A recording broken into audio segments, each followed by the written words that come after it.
Welcome back. Let's now move on to this. The Melrose Gallery proudly presents its Stable Show, a celebration of 10 visionary contemporary African artists whose works span generations and diverse artistic styles.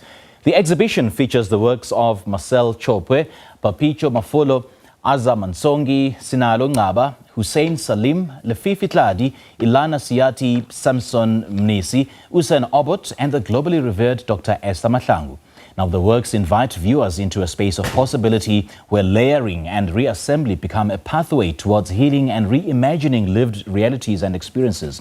And we joined via Zoom by Mpumi Mayisa, the curator at the Melrose Gallery, for more.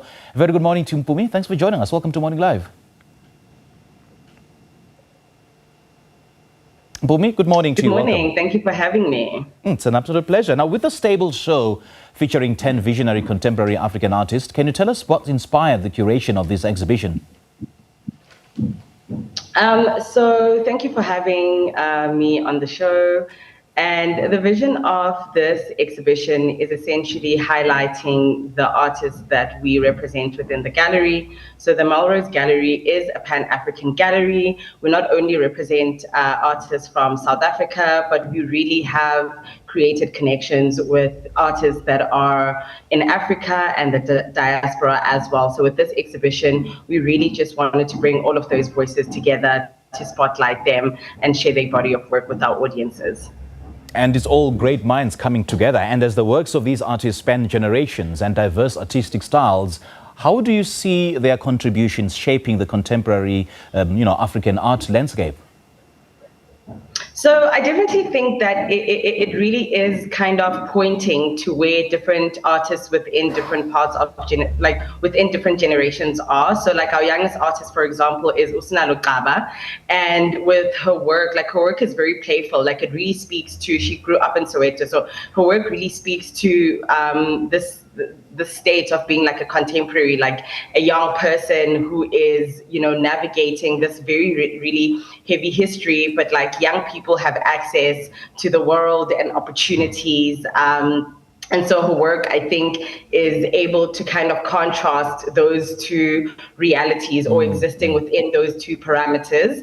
And then we also have older artists like Marcel, for example, who again is speaking to themes and issues that have been occurring in the past 10 to 15 years, which are graduates, I think, that are able to, or rather parents that dream through their children, wanting their children to take on certain career paths.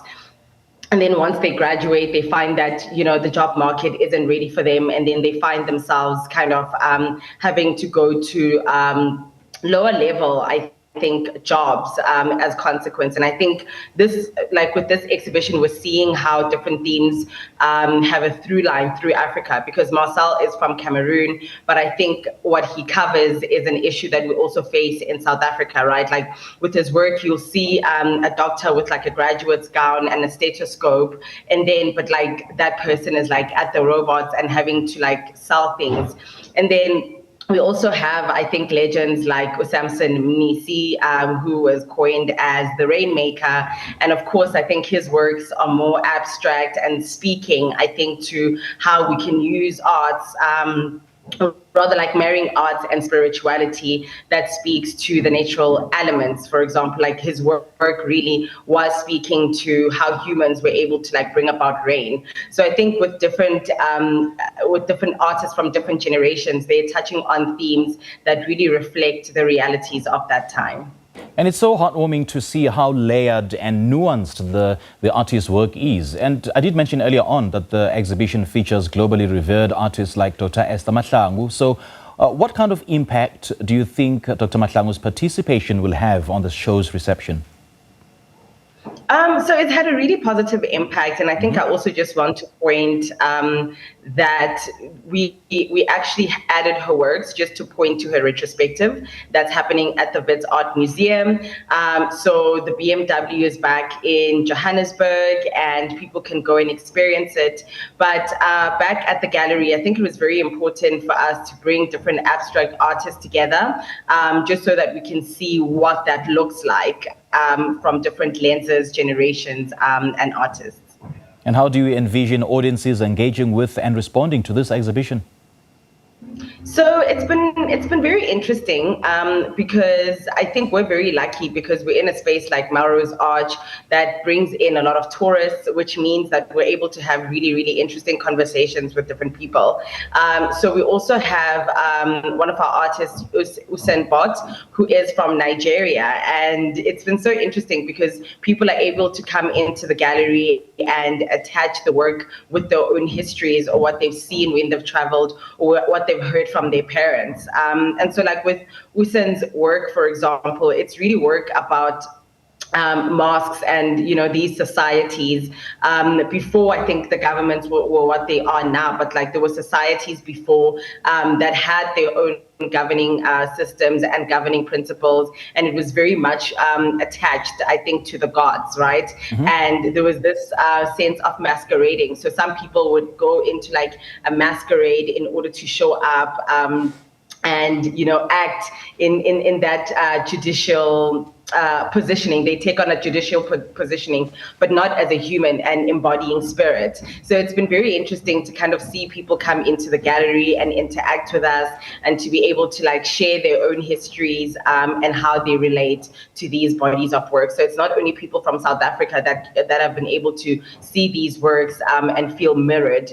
It's been an experience that we found that people from different parts of Africa have been able to come and interact with the work and feel very connected to it. And then with Papytsho's work, for example, we've had a lot of people in India. He uses a lot of gold leaf.